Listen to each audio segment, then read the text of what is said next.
사무엘상 14장 41절에서 52절 말씀을 한 절씩 교독해서 읽겠습니다. 이에 사울이 이스라엘의 하나님 여호와께 아뢰되 원하건대 실상을 보이소서 하였더니 요나단과 사울이 뽑히고 백성은 면한지라. 이르되 나와 내 아들 요나단 사이에 뽑으라 하였더니 요나단이 뽑히니라. 사울이 요나단에게 이르되 내가 행한 것을 내게 말하라. 요나단이 말하여 이르되 내가 다만 내 손에 가진 지팡이 끝으로 꿀을 조금 맛보았을 뿐이오나 내가 죽을 수밖에 없나이다. 사울이 이르되 요나단아 내가 반드시 죽으리라.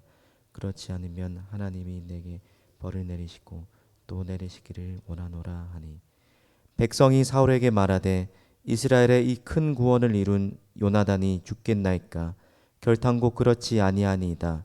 여호와의 살아계심을 두고 맹세하옵나니 그의 머리털 하나도 땅에 떨어지지 아니할 것은 그가 오늘 하나님과 동력하였음이니이다 하여 백성이 요나단을 구원하여 죽지 않게 하니라. 사울이 블레셋 사람들 추격하기를 그치고 올라가매 블레셋 사람들이 자기 곳으로 돌아가니라. 사울이 이스라엘 왕위에 오른 후에 사방에 있는 모든 대적 곧 모압과 암몬 자손과 에돔과 소바의 왕들과 블레셋 사람들을 쳤는데 향하는 곳마다 이겼고 용감하게 아말렉 사람들을 치고 이스라엘을 그 약탈하는 자들의 손에서 건졌더라. 사울의 아들은 요나단과 이스이와 말기수하여 그의 두 딸의 이름은 이러하니 맏딸의 이름은 메라비요 작은 딸의 이름은 미갈이며 사울의 아내의 이름은 아히노아미니 아히마아스의 딸이요 그의 군사령관의 이름은 아브넬이니 사울의 숙부 넬의 아들이며 사울의 아버지는 기스요 아브넬의 아버지는 넬이니 아브엘의 아들이었더라. 사울이 사는 날 동안에 블레셋 사람과 큰 싸움이 있었으므로 사울이 힘센 사람이나 용감한 사람을 보면 그들을 불러 모았더라. 아멘. 계속해서 살펴보고 있는 사무엘상 14장 말씀은 하나님께서 선택하셨던 사울 왕이 점점 계속해서 하나님이 선택했던 그 모습에 어울리지 않게 하나님이 원치 않는 모습으로 변질해가는, 그래서 점점 몰락해 가고 있는 모습이 어떻게 진행되고 있는지를 잘 보여주고 있습니다. 그럼 왜 사울이 점점 하나님 보시기에 안타까운 모습으로 몰락하고 말았습니까? 결론부터 말씀드리자면 바로 하나님과 상관없는 삶을 살았기 때문입니다. 하나님과 상관없는 삶을 살면서 하나님의 판단보다 자신의 판단을 믿고 하나님의 방식이 아닌 자기의 방식을, 자기의 고집을 끝까지 고집했기 때문입니다. 백성이 배가 고파서 사울과 그리고 하나님이 짐승을 핏째 먹지 말라는 그 명령을 어기고 배고픔을 이기지 못하고 짐승을 핏째 잡아먹는 범죄를 저지르고 말랐습니다. 그리고 그 사태를 수습하기 위해서 돌을 가져와서 그 위에서 피를 흘리게 한 이후에 짐승을 잡아먹게 합니다. 그리고 사울이 하나님께 처음으로 제단을 쌓았다고 말합니다. 여러분, 그리고 나서 사울이 하는 행동이 36절에 이렇게 기록되어 있습니다. 사울이 이르되 우리가 밤에 블레셋 사람들을 추격하여 동틀 때까지 그들 중에서 탈취하고 한 사람도 남기지 말자. 앞서 하나님께 묻기 전에 이제 모든 것이 자신이 원하는 대로 흘러간다는 그 판단하에서 흐려진 판단력이 있지만 하나님께 묻지도 않고 성급하게 결단을 내리고 또 백성들 앞에서 조급한 또 강요에 섞인 맹세를 내렸던 이 사울이 다시 한 번 더 자신의 성급한 성격을 이기지 못하고 블레셋 군대를 완전히 격파하기 위해서 추격할 계획을 세웁니다. 상황이 백성들도 반대하지 않았기 때문에 자신이 원하는 대로 흘러갔다라고 생각할 수도 있었을 것 같습니다. 그런데 그때 제사장이 와서 이렇게 말합니다. 왕이여 하나님께로 나아가사이다. 그제서야 사울이 하나님께 나가서 묻습니다. 하나님, 내가 블레셋 사람들을 추격할까요?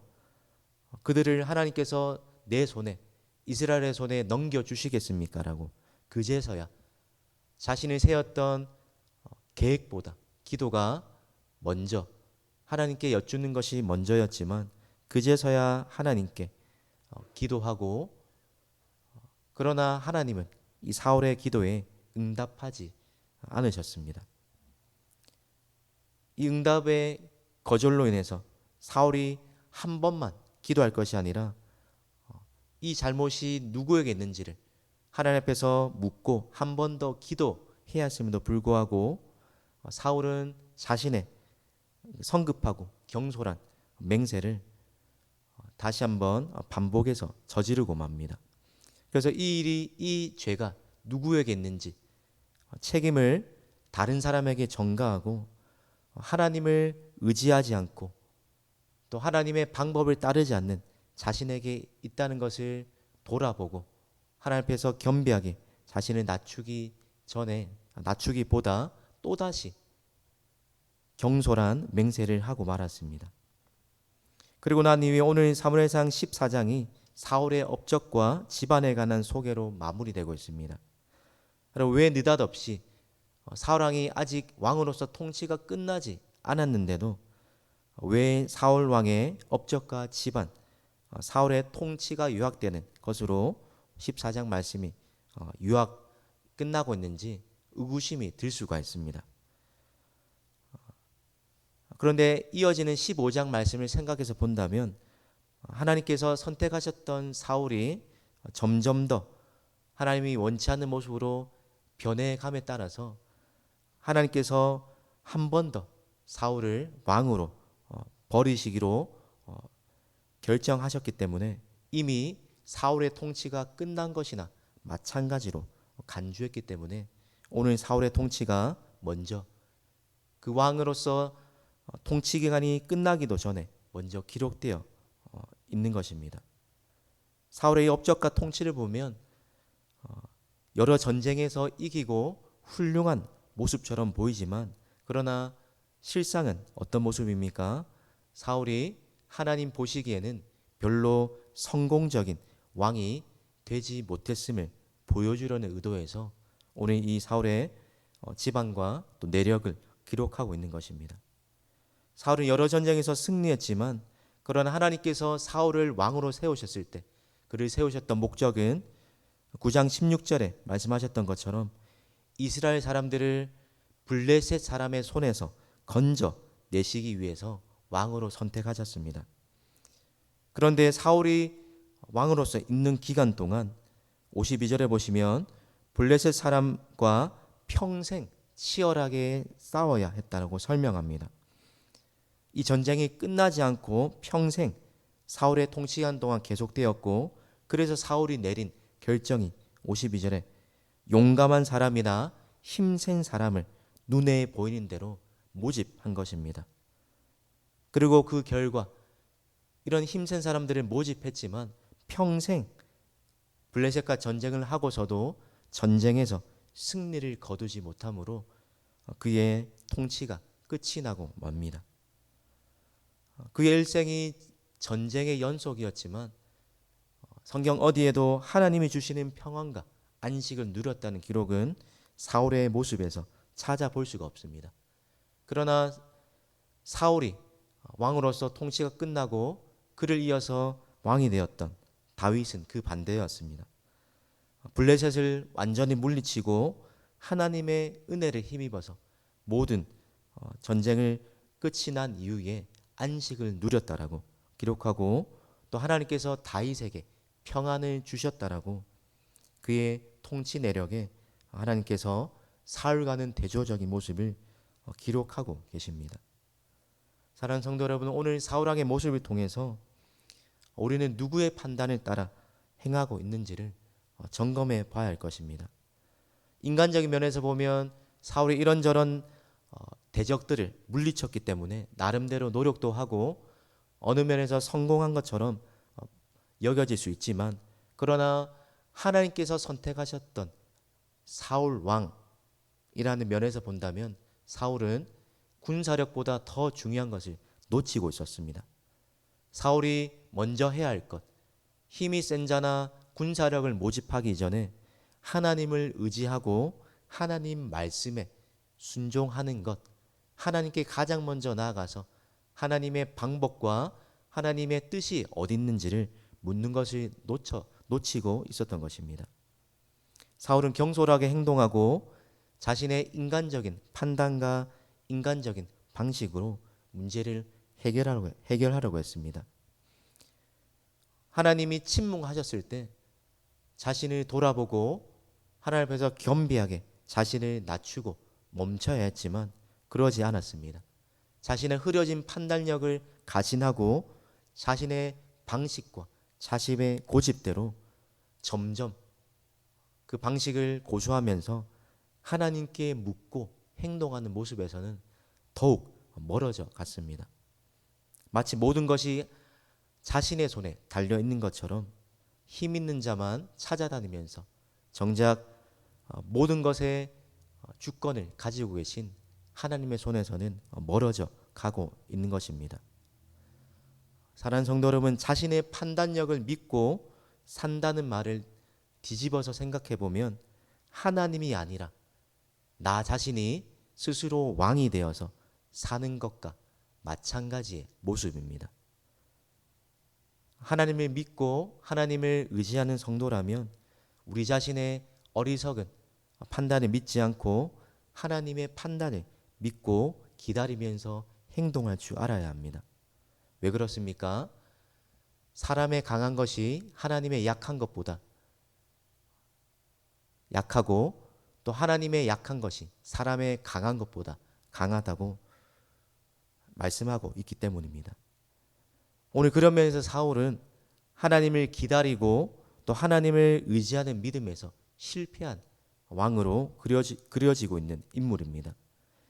그의 성급하고 충동적인 또 흐려진 판단력을 따라서 그릇 행하고 하나님께 묻지도 않고 순종하지도 않는 모습 때문에 그가 의도했던 모습과는 점점 정반대의 모습으로 모든 문제가 얽히고 설키고 마는 그런 모습으로 그의 삶이 끝마치게 되고 말았습니다. 여러분 기억하시기 바랍니다. 하나님을 의지하는 것, 그것이 바로 가장 좋은 지혜입니다. 우리가 하나님을 의지하는 하나님의 백성이라면 우리의 판단보다 또 우리의 계획보다 하나님의 뜻과 계획을 믿으면서 기다릴 줄 아는 믿음이 있어야 합니다. 바라기는 우리의 판단보다 하나님의 판단을 먼저 우선순위에 놓고 또 내가 세운 계획보다 하나님의 방식대로, 때로는 그것이 느리게 보인다고 할지라도 하나님을 의지하고 기다리는 믿음으로 하나님의 방식대로 문제를 해결할 때 그것이 가장 완전한 문제의 해결 방법입니다. 우리가 잘 아는 잠언 말씀에 이렇게 약속하십니다. 너는 내 명철을 의지하지 말고 범사에 그를 인정하라. 그리하면 내 길을 지도하시리라. 이 하나님의 약속처럼 오늘 이 아침도 우리의 어리석은 판단과 계획이 아니라 가장 완벽하고 가장 힘 있는 하나님의 뜻과 하나님의 지혜와 하나님의 방법을 따라서 살아가기로 결단하는 저와 여러분의 믿음 되시기를 축원합니다. 기도하겠습니다. 하나님 아버지, 하나님께서 선택하셔서 세우셨지만 그러나 하나님과 점점 더 상관없는 삶의 모습을 살다 하나님께 버림받은 사울의 모습을 돌아봅니다. 하나님, 하나님께 가장 먼저 묻고 하나님께 여쭙고 또 하나님의 지혜와 하나님의 뜻을 구하며 나아감에도 불구하고 성급하고 또 충동적으로 행동하며 마치 자신의 방법과 자신의 생각이 옳은 것처럼 행동하였던 사울과 같은 모습이 어리석음이 우리에게 있지 않기 원합니다. 하나님, 하나님의 가장 약한 것이 사람의 지혜로움보다 더 지혜롭고 강하다고 말씀하셨사오니 오늘 이 아침에도 하나님께 기도하며 하나님을 의지하며 나아갈 때에 하나님의 뜻과 하나님의 말씀과 하나님의 방법이 하나님 우선되는 삶 되게 하여 주시며 하나님의 뜻과 말씀이 내 삶에 이루어질 것을 믿고 기다릴 수 있는 하나님 인내를 허락하여 주옵소서.